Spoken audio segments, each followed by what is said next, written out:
Absolutely. So I want to welcome everybody back to another episode of Gmak Talks with me, G. That's right. We on the NFL Week 3.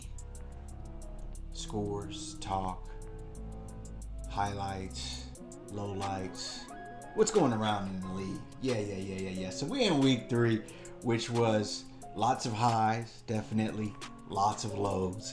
So we'll get right into the Thursday night game with Mr. 4-time MVP. You know who he is. A-Rod, not A-Rod. A-Rod. Aaron Rodgers, Mr. 4-time MVP himself, did the darn thing now, didn't he? That was exactly what he's been preaching to everybody since our ex-DC defensive coordinator for the San Francisco 49ers decided to take the head coaching position for the New York Jets. So we'll just start on Thursday the 19th.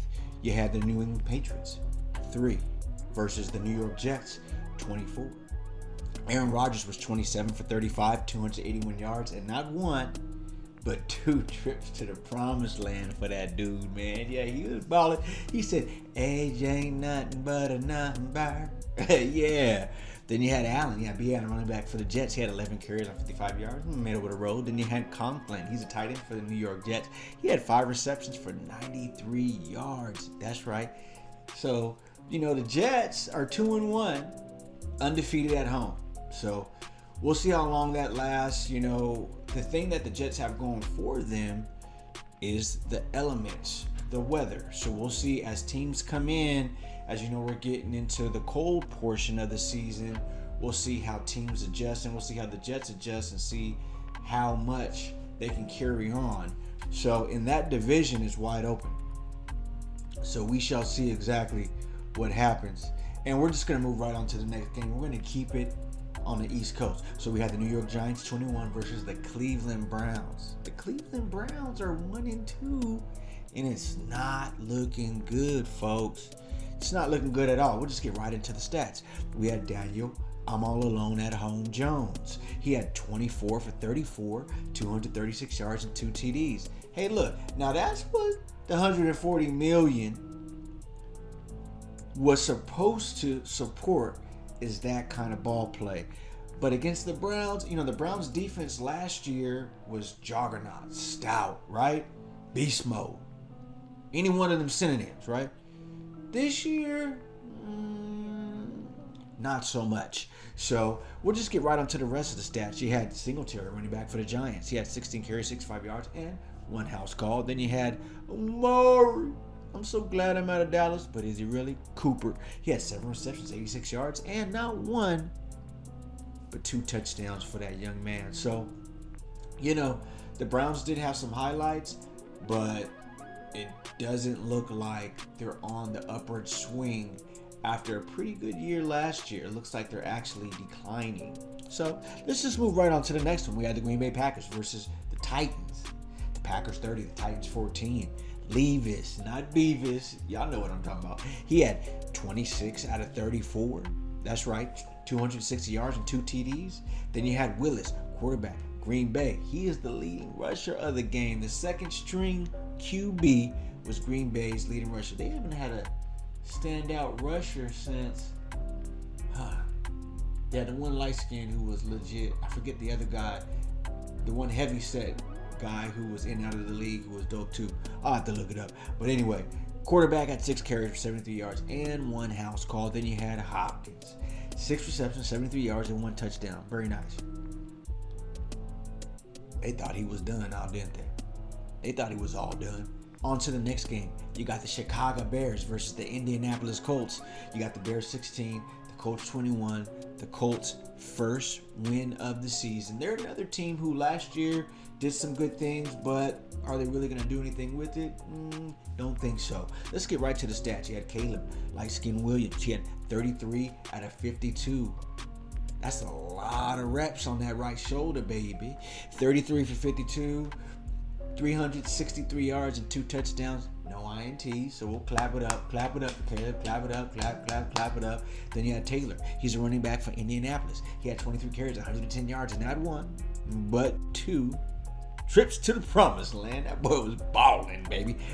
Then you had a Dunzy. He had 6 receptions for 112 yards and 1 TD for Chicago. Him and Caleb looking pretty good now, isn't it? Looking pretty good. It should be interesting to see what Chicago can do, man. I'm rooting for them. I hope they turn it around, but it's going to be tough, especially in the Windy City. So let's move right on to the next game. We got the Houston Texans versus the Minnesota Vikings, and the Vikings are looking pretty darn good. 3-0, 2-0 at home. Oh yeah, we'll see what happens on the road. But you had the Vikings 34 versus the Texans 7. Let's get right to the stats. And my man CJ, still no mistakes, balling out of control. He was 20 for 31, 215 yards and 1 TD. Then you had A. Jones, running back from Minnesota. He had 19 carries for 102 yards. Spectacular. Anytime you get over 100 yards as a running back, you did what you were supposed to do that day, right? You did what you were supposed to do. Then you got Diggs. Yeah, you know who he is. Stephon the Bomb. He's with Houston. He had 10 receptions for 94 yards. Man, the Texans were looking too legit to quit. So are the Texans not that good, or is Minnesota that good? It'll be interesting to see come the latter parts of the season. We're going to move right on to the next game. We rocking and rolling today, baby. It is Monday night, which is a doubleheader. We'll get into that in just a moment here. But so we had the Philadelphia Eagles versus the New Orleans Saints, who are on an all-time high after the ultimate shellacking of the Dallas Cowboys. That's right. So you had the Eagles. It was 15 to the Saints 12. Jalen Hurts, he had 29 out of 38, 311 yards, no touchdowns, and he did have 1 INT. So good game, but not great. Come on, Jalen, you can do a little bit better than that. We know what you're capable of. Then you had Shaquan. That boy had 17 carries and 147 yards, and not 1, but 2 trips to the promised land. He was balling, baby. Then, to top it off, you had Goddard, tight end from Philadelphia. He had 10 receptions for 170 yards. Did you see that? Did you see his long? Hey, that white boy was balling. Hey, yeah. So you got to respect the game and give credit where credit is due. So we'll go ahead and give Philly a clap up after they blew it the last week. We're going to clap it up for them. Then we're going to move right on to the next one. We're going to go right back to another undefeated team. And that's going to be Pittsburgh Steelers. They're 3-0, 1-0 at home. 20 versus the the LA Chargers. My bad. 10. Steelers 20, Chargers 10. Get right onto the stats. What did I tell you about Justin? Did I tell you to give Justin a chance?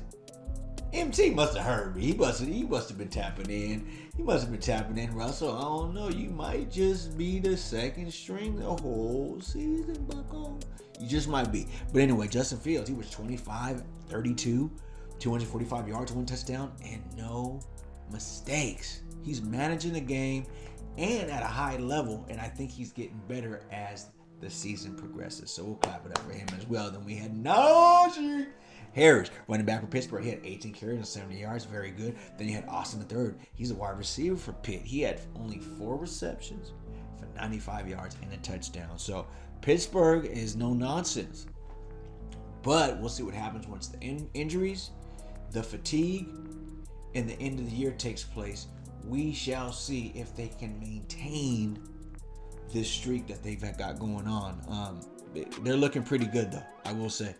The Steelers are looking pretty darn legit. Then we'll move on to the next game with Mr. Peyton himself. That's the Denver Broncos, 26 versus the Tampa Bay Buccaneers, who were also on a pretty good high, 7. So 26-7. The Broncos do win the game, and that is their first W of the season. Let's get right on to the statistics. You had Bo Nix, quarterback Denver, 25 out of 36 for 216 yards, no touchdowns, but no INTs. Then you had Irvin, running back for Tampa Bay. He had 9 carries for 70 yards as well. Then you had Benjamin Sutton. Man, he is legit. He had 7 receptions for 68 yards. Not a whole lot, but the plays he made were impactful plays. So we'll give it on up to Denver. I'm glad to see they finally got a W underneath their belt because they deserve it. And we're going to get right on to the next one. Now, this is an absolute shocker, mind-boggling, if you will. You had the Panthers 36 versus the Raiders 22. So after a phenomenal win last week, the Raiders have dropped the ball literally this week and lost to the Panthers, who made a quarterback change and have the veteran Dalton in the helm doing the darn thing. Hey, he was a boss player when he was in his prime, and he said, look, I still got a little bit more time. Now, doesn't he? Now, let's get right into the stat. Dalton, he was 26 for 37, 319 yards, and not one, not two, but three trips to the promised land. Hallelujah. That's right. Then you had Hubbard, running back, Carolina, 21 carries, 114 yards. And you had Johnson, wide receiver, Carolina. He had 8 receptions for 122 yards. That's right. 1 deuce and a touchdown for that young man. Congratulations to the Panthers. I think, what did they only win 1 game last year? I'll have to check, but I know it wasn't pleasant. So let's get right on to the next one. We had the Dolphins, who are now 1-2, versus the Seahawks, who are now 3-0, with Mr. Don't Count Me Out, Geno Smith. That's right. It was 24-3, and the Dolphins only scored a field goal in the first quarter, and their second string quarterback also suffered a game-ending injury. So, man, they looked like they were going to be one of the hot teams this year. Now it looks like they fizzled off quite a bit because of injury and circumstances and other things that are just out of their control. But on top of that, they're just not playing very well, and the defense kind of falling off here a bit. So let's get right into the statistics for this game. You had Geno Smith. He was 26 out of 34, 289 yards and a touchdown. Then you had Carbonnet, the running back for Seattle. He had 18 carries for 91 yards and not 1 but 2 trips to the promised land. Then you had the big boy, the freak. Yeah. Metcalf, only 4 receptions for 104 yards and a trip to the promised land. So we're going to clap it up for them. Another undefeated team, just playing very, very well. And then, I can't be upset, especially because my team lost this week again, to see the Dallas Cowboys lose. I just can't, it's just very humorous because of how much money they spend, how not only the team, but the fans, the coaches, everybody, every year it's, the Cowboys are going to do it. The Cowboys are going to do it. Well, they haven't done it. All right. But anyway, let's get right into the score. So you had the Ravens 28 versus the Cowboys 25. And the Ravens hopped out on a pretty quick lead on the Cowboys, but the Cowboys did fight their way back, but no cigar. So let's get right into the stats. You had Dak Prescott, man. He was 28 for 51. 379 yards, though, and 2 TDs. Him and CeeDee Lamb don't look like they are quite in unison just yet, but you mark my words, they'll get there. So then you had my man, what did I say last week? Derrick Henry. They gave him that Bente Seiko. 25 carries this week, 151 yards, and 2 touchdowns. That's what you brought him in there for, right? That's what you brought Derrick Henry in there for. The guy is a batarang, So, and then you had Ferguson, the tight end for Dallas. He was 6 receptions for 95 yards. Once again, Dallas stays with good interior linemen and great tight ends. They've always, remember Witten? Yeah. He was a boss. But they couldn't figure out how to win the game. So we'll see what happens towards the latter part of the year, especially in NFC, because it is absolutely loaded. Then we'll get right into the next game, which was the game of the week, which was my boys, the California Classic Showdown, right? San Francisco 49ers 24 against the Los Angeles Rams 27. Same thing. We came out on a big lead. We suffered another couple injuries. The Madden curse is real. It's been confirmed time and time again. It's really been confirmed this year because I don't know what the San Francisco 49ers do without Kittle, without Debo, without McCaffrey. We're losing some studs, man. We really are losing some studs. And we already started the year off with a couple defensive studs that couldn't play. So it'll be interesting to see. We're 1-2 in a tough division. We'll see what happens, but it's not looking up for my boys right now. But anyway, Brock the Rock Purdy, he was 22 out of 30, 292 yards and 3 TDs. Then you had Williams, running back for the Rams. He was 24 carries and 89 yards and not 1, but 2 TDs. And then you had Jennings, beast mode as usual. He had 11 receptions, 175 yards and 3 TDs. And he had a spectacular where he said, "Come here, baby." He mossed. You already know who he is. He caught the ball in front of the dude's helmet. and completed it. Didn't bobble it, none of that. So beautiful play for Jennings. We really like what we're seeing out of that young man. We do really like what we're seeing out of that young man. He's playing tough, playing hard, and it's only going to get better between the connection with him and Brock. On to the next game. We have the Detroit Lions versus the Arizona Cardinals. The Lions 20, the Cardinals 13. Mr. Kyler Murray. He was 21 out of 34, 207 yards and a touchdown. No INTs. Then you had Montgomery. Sweet, elusive back from Detroit. 23 carries, 105 yards, and 1 TD. That boy is tough. We like him. And then you had my man, St. Brown. And when he come to get down. He had 7 receptions, 35 yards, and 1 touchdown. We like that. We like that. We like that. So, Kyler Murray did his thing, but it looks like his supporting cast didn't back him up. So, it'll be interesting to see as well what they end up doing, because they are also in that loaded NFC. So on and so forth. The Chiefs in an absolute nail biter versus the Falcons, right? The Chiefs 22, the Falcons 17. Once again, I will remind everybody that when you have a quarterback like Mahomes and you have a coach like Andy Reid, they will find a way to win. Hey, they might even hit you with a trick play, flea flicker, reverse pass. You just never know. And it could come on a 2-point conversion. Whenever they see fit is when they come out the woodworks with this stuff, and it does work for them. They're that talented. So anyway, let's get right into the stats. You had Cousins. That's right, yeah, Cousins. Quarterback for ATL. He was 20 out of 29, 230 yards, 1 TD, no INTs on the day. Then you had Steele. He's a running back for Kansas City. Yeah, he's Anglo. Yeah, 17 carries, 72 yards, no touchdowns. And then you had Rice. He's a wide receiver for Kansas City, 12 receptions, 110 yards, and 1 TD. And there you have it. And we're going to get right into the doubleheader for Monday Night Football. And you might as well say the games are over.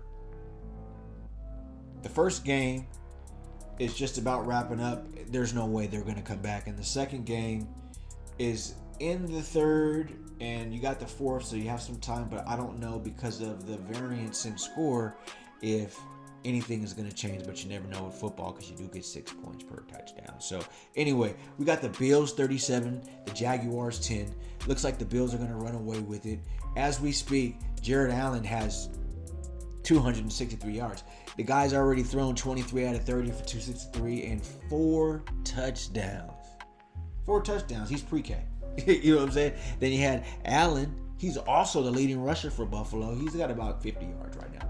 6 carries, roughly about 50 yards, 45, 50 yards. And then you had Kirk, wide receiver for Jacksonville. He's at 6 receptions for 73 yards. So these numbers probably will inflate because there is a little bit of time left. But anyway, we'll get to the last game of the week, you guys, which is the Commanders versus the Bengals. The Commanders 28 right now. The Bengals 13. Joe Burrow, 16 for 22, 179 yards and 1 TD. Not looking like Joe of old, but, he missed a lot of games as well, too, last year. So we'll see if he can get back to his Super Bowl run ways as we get into the depths of the season. Then you had Jamar on the Star Chase. They did hook up for a 41-yard touchdown. Right now, he's got 4 receptions, 80 yards, and just that 1 TD. So the Bengals are 0-2, potentially 0-3 after this game. So y'all let me know where you think they gonna go, right? So that's it. Quick. Hit you with quick, fast, in a hurry. We're going to get to a quick commercial break, and then we'll be back with football trivia, and then we'll be done for the night. So in 1, 2, right back at you.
biggity, biggity, biggity, biggity Mac Daddy. I'm the miggity, miggity, miggity, miggity Mac Daddy. Y'all remember that? Rest in peace, Crisscross.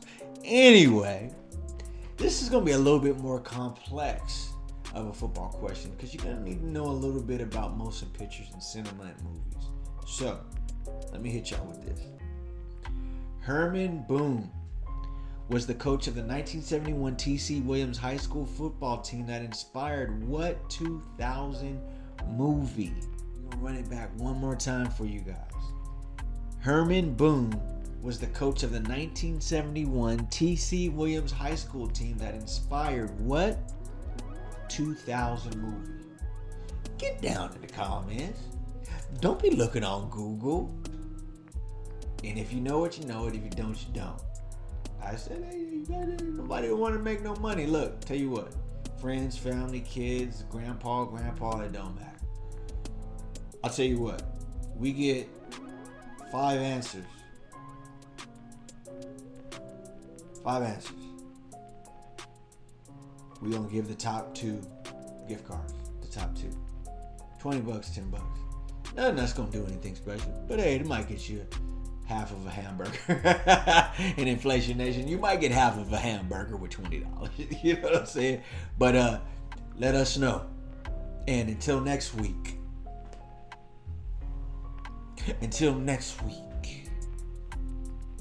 Y'all have a good one. We want to thank everybody for watching once again. Gmak Talks with G. Peace.